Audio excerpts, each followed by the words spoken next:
La fille aux yeux d'or, Honoré de Balzac. Résumé. À Paris, un jeune homme beau et riche pense pouvoir tout acheter avec son argent, même l'amour. Mais un jour, il tombe amoureux d'une mystérieuse jeune fille aux yeux d'or. Et ce qu'il découvre va changer sa vie à jamais. Chapitre 1.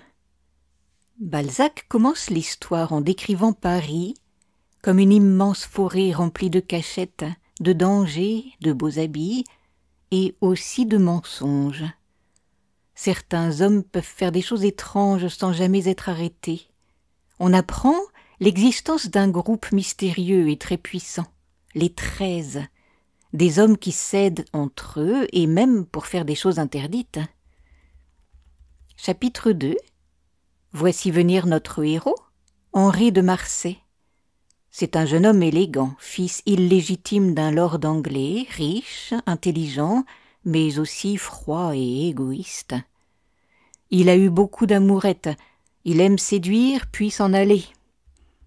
Un jour pourtant, alors qu'il se promène aux Tuileries, il aperçoit une jeune fille qui attire son attention, aux cheveux noirs et aux yeux dorés comme le soleil. Elle ne dit rien, ne sourit pas, mais elle le regarde avec intensité, comme si elle l'appelait en silence. Henri est fasciné. Dans le chapitre 3, Henri veut retrouver cette fille. Il la revoit parfois, toujours bien accompagnée dans une voiture fermée, protégée par une femme sévère et 2 domestiques. Il demande alors à son serviteur, Paul, de mener une enquête. Qui est-elle? Où habite-t-elle? Grâce à de nombreuses recherches, Henri découvre qu'elle vit dans un hôtel particulier, surveillé, et ne sort presque jamais. C'est comme une princesse prisonnière dans un château. Henri décide alors d'écrire une lettre d'amour, la plus belle qu'il ait jamais faite. Chapitre 4. Le piège s'ouvre. Surprise! La mystérieuse jeune fille répond à la lettre.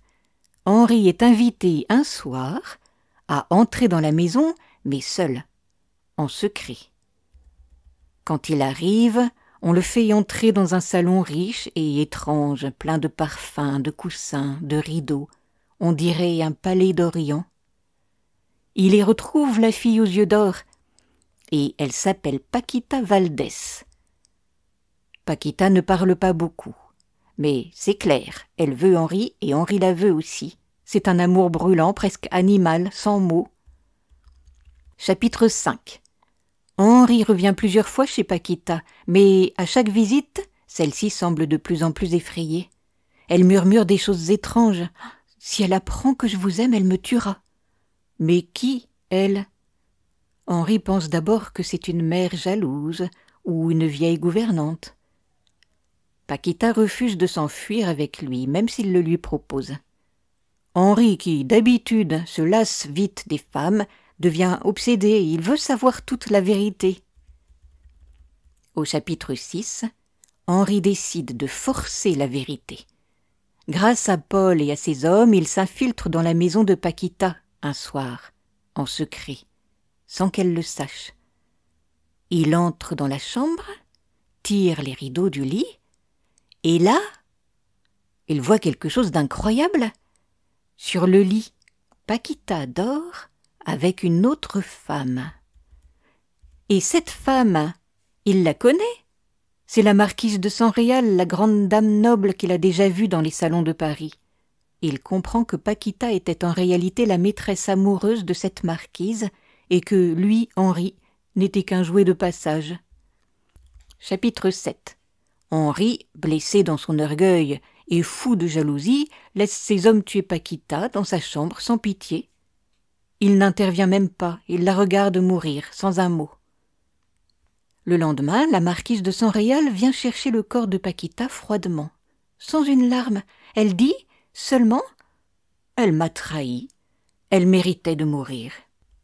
Et voilà comment Henri, le jeune prince, si sûr de lui, a perdu à son propre jeu. Il pensait séduire une proie facile, mais il est tombé dans un triangle d'amour, de secret et de passion bien plus fort que lui. À bientôt pour de nouvelles aventures. Vous pouvez retrouver des histoires et des poésies sur ma chaîne Entendre lire.